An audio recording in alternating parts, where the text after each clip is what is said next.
everyone, and welcome to the Green Economy, where we discover the latest innovations, technologies, and solutions available to help you and your business transition into a green future. Every day, exciting new innovations are created to further accelerate our transition to a sustainable world. Throughout this series, we'll be exploring these new innovations and how they can grow your business into the changing world of the green economy. With more and more consumers choosing to exclusively support sustainable businesses, it has never been more imperative to start planning your green transition today. This month, we will be delving into the world of sustainable clothing and textiles and how you can empower your organisation and your workforce by utilising the latest in sustainable workwear. Our three guests today have between them decades of experience in the sustainable clothing industry, with our first two guests showcasing the latest in Scandinavian designs, from long-lasting, sustainably sourced workwear to the current trends in sneaker fashion, changing the way we think about our shoes forever. Lastly, do you know what happens to your clothes after you've finished with them? For our third guest, we will be talking to a leading Australian textile recycler who is finding new value in your old washing.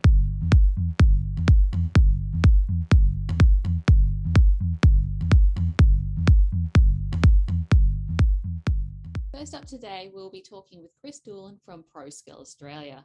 ProScale Australia is the Australian distributor of Danish company Mascot Workwear, long-lasting, sustainably sourced workwear designed for the heavy industries, including international trade. The clothing is designed to last 2 to 3 times longer than your average off-the-shelf clothing, making it the easy economic choice for hundreds of businesses across the world. Welcome to the Green Economy, Chris. It's great to have you with us. Thanks a lot, Evannah. Nice to be here. So, Chris, tell us more about what ProScale Australia does. What we love doing is adding value to our customers, which essentially are companies who have got outdoor workers. So we fit them out in our world's best and most responsible workwear, and looking and feeling great, and saving a lot of money, the environment, and increasing morale in a nutshell. Brilliant. Can you tell us more about your range of workwear and what the company does? Yeah, absolutely. We've got over 30,000 SKUs of workwear, and this ranges from pants to jackets to shirts and even shoes and accessories as well. And so a big part of the product is it lasts for a hell of a long time. We've heard stories about these rigorous tests you put your clothes through. Can you tell us more about those? That really shows, the toughness of the gear. And leading on from that kicks in from a presentation we did at a Waste and Recycle conference last year, where we really dug deep into the industry and workwear and everything. And how much water do you think it takes to manufacture one pair of jeans? I'm guessing a lot. You're right. It's about 10,000 litres of water. That is a lot. It is. That's about 10 years of drinking water.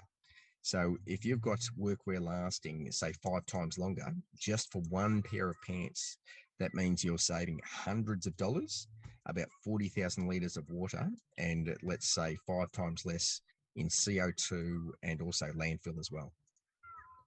You've got a lot of good things going for you. 100%. And that's where our companies, or our customers, who we believe are the best in the world and responsible with respect of financial savings, where they save hundreds of thousands of dollars, they save millions and trillions of litres of water, and then decrease CO2 and landfill, and all at a profit. So it's a pretty good space to be in. Yeah, win for the economy, win for the environment. Your clients have absolutely nothing to lose. Completely. And the big thing is, like with that dinner table conversation with your environmentally sensitive kids, that the CEO or the employees or whoever can come home and say, do you know we've saved 10 million litres of water? And the kids say, how did you do that? And then they can explain the story that I just passed on to you about how much water it takes to manufacture clothes and the like. And if they last that much longer, it means that you save that much water, that much money, that much CO2, that much landfill. It's a terrific story and terrific conversation at the dinner table for kids who are a lot more conscious of the environment these days. Yeah, absolutely. And they've got every reason to be. So what's the plans for the future, Chris? Big plans. We're actually back to back because from that we created a financial and environmental savings calculator, which we've been presenting to companies all over the country and all over the world.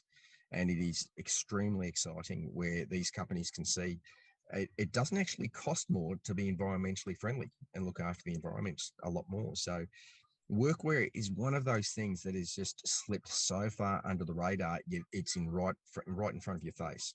So for these companies to have a look at their guys looking generally pretty average in cheap workwear, because it was all just a price thing, whereas we can prove, literally in minutes that they can save a lot of money, they can save the environment, and they can also increase morale significantly with the employees, not only looking and feeling great, which they love, but also knowing that they've saved the environment so much too. So that's the great part of it from business wise, but from a community point of view, that means that hopefully we can make a lot more money. And a big mantra that we live by is the more we can make, the more we can contribute. And this could be in the likes of contributing to schools and to not-for-profits, to sports, local communities and things as well. So the more we can make, the more we can contribute.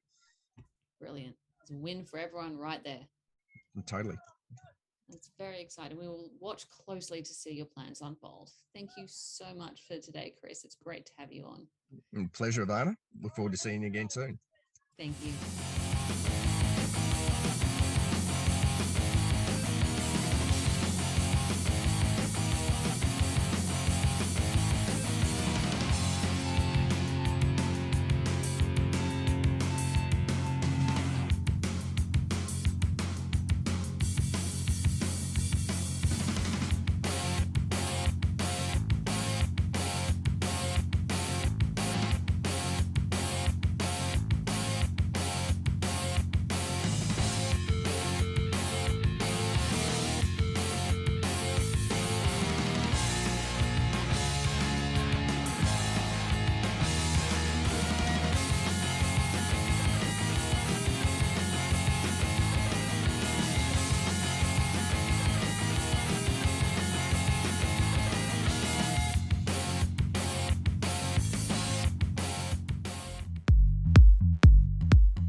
How many of you have heard of the phrase, buy well, buy once?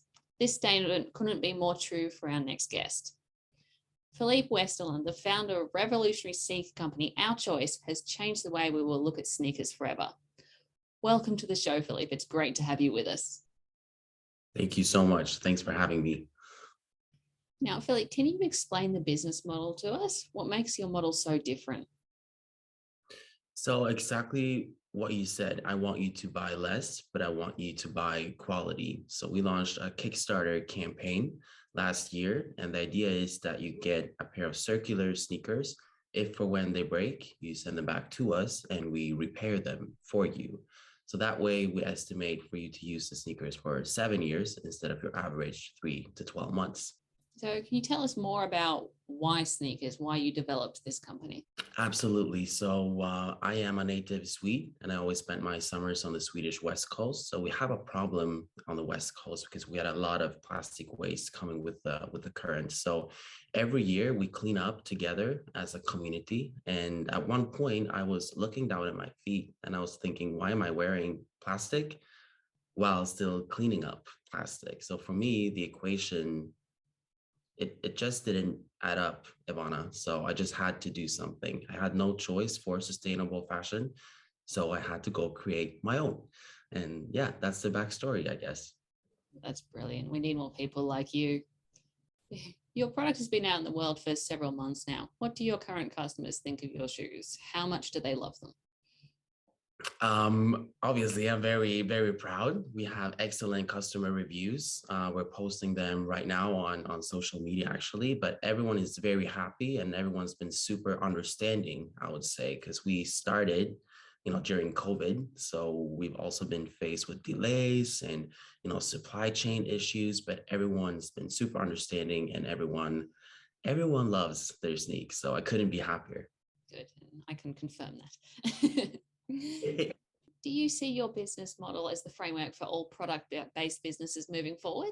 I do actually, and that is exactly our next step. So we are taking our choice.eco and we're creating a new market standard for circular products. So that basically means that we're utilizing circular product data sheets and pairing that with blockchain technology.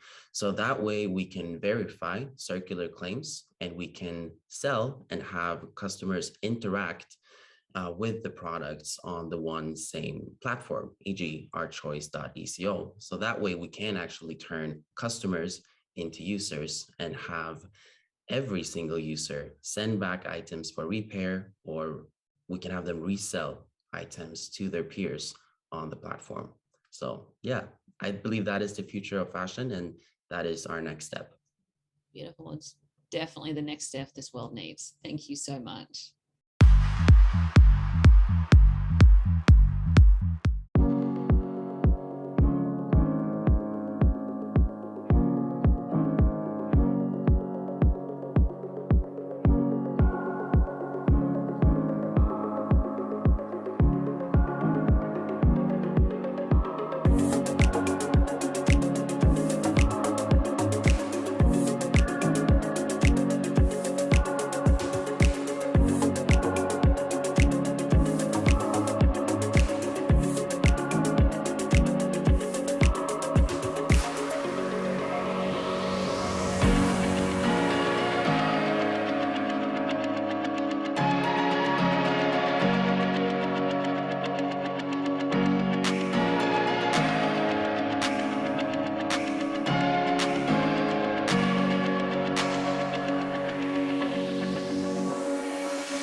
Finally, today, we will find out what happens to our clothing after we finish using them.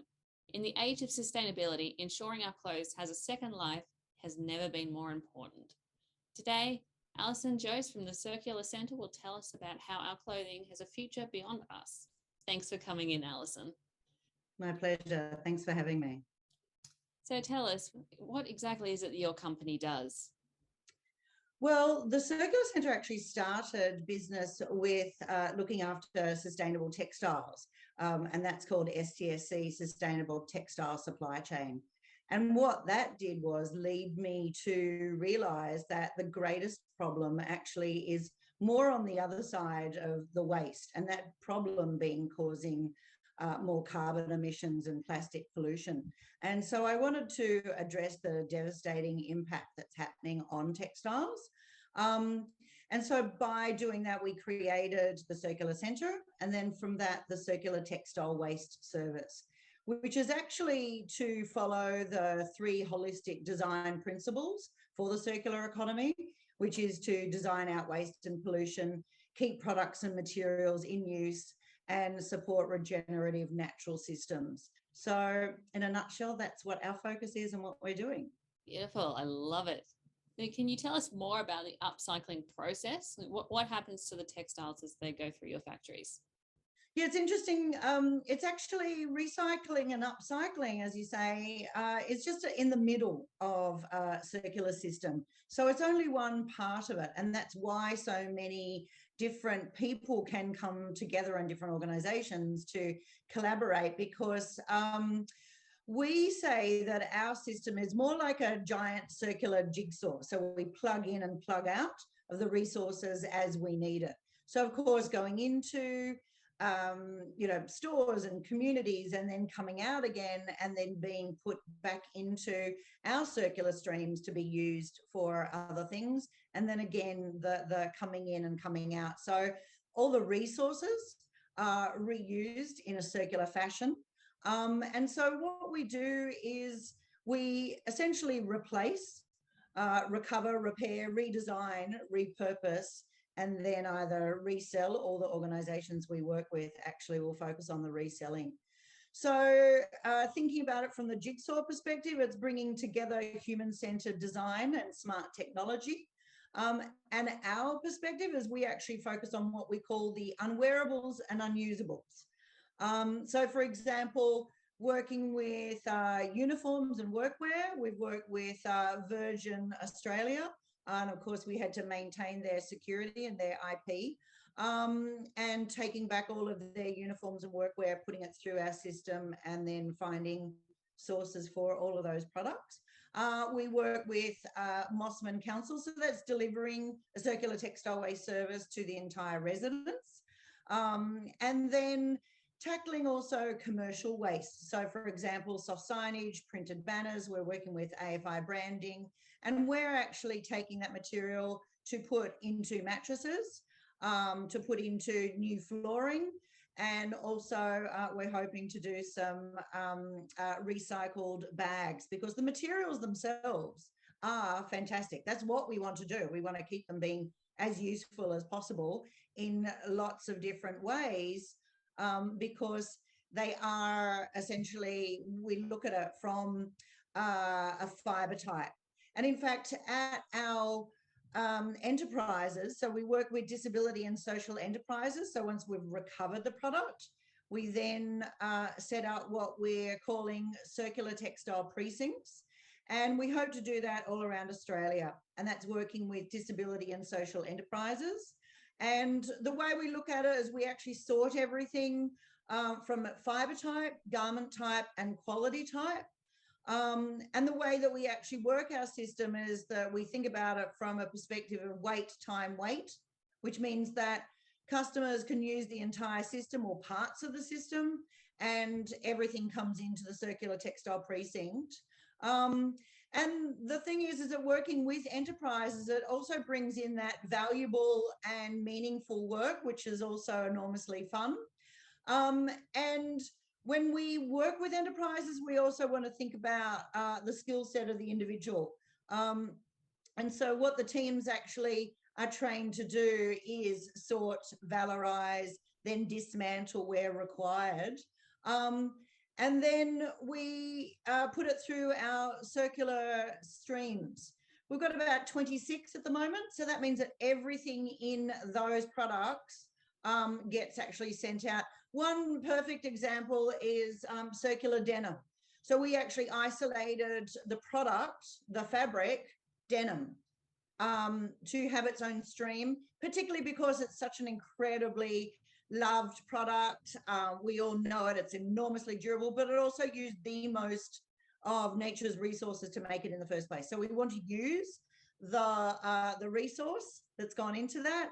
And so we actually worked, for example, with general pants, and we created a circular redesign competition, the largest in Australia. So they actually had 1,000 pairs of take back that they got from their customers.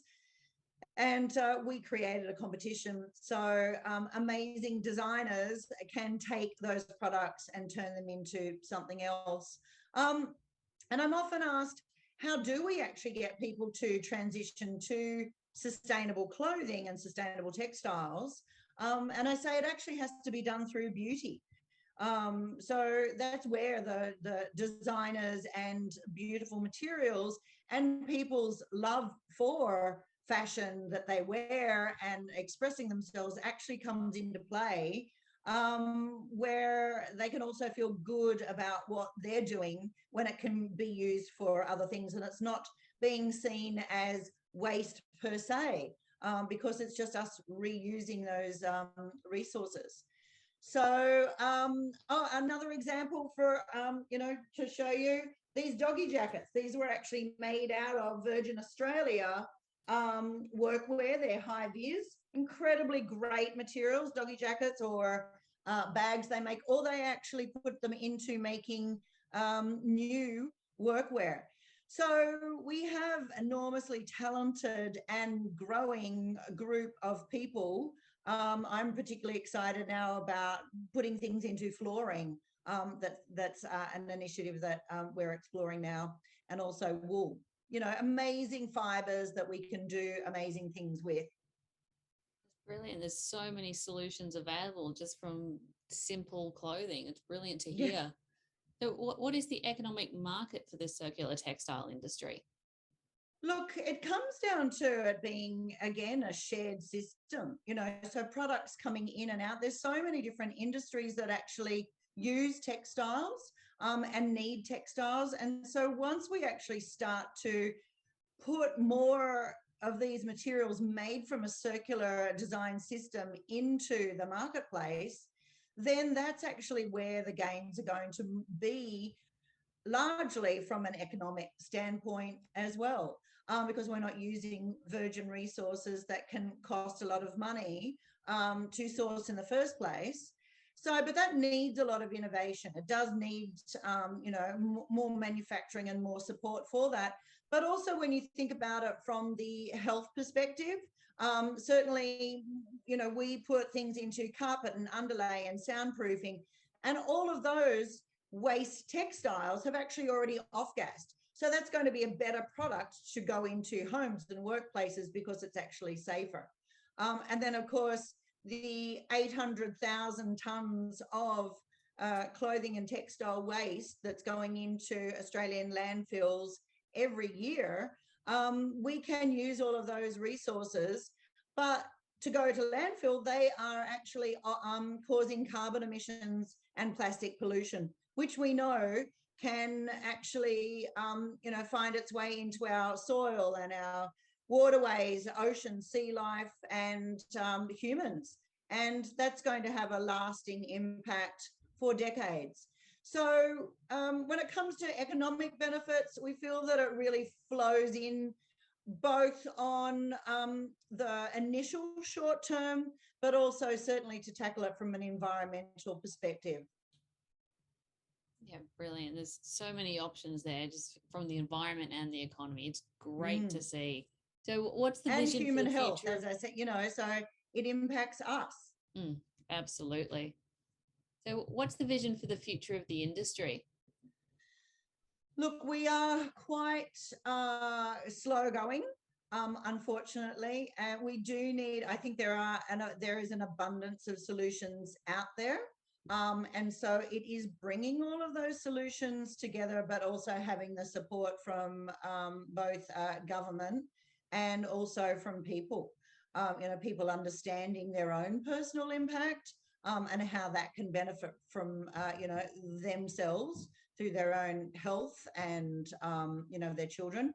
But I think that if we look at it from a commercial perspective, to keep things out of landfill is also so important, and reuse these products commercially.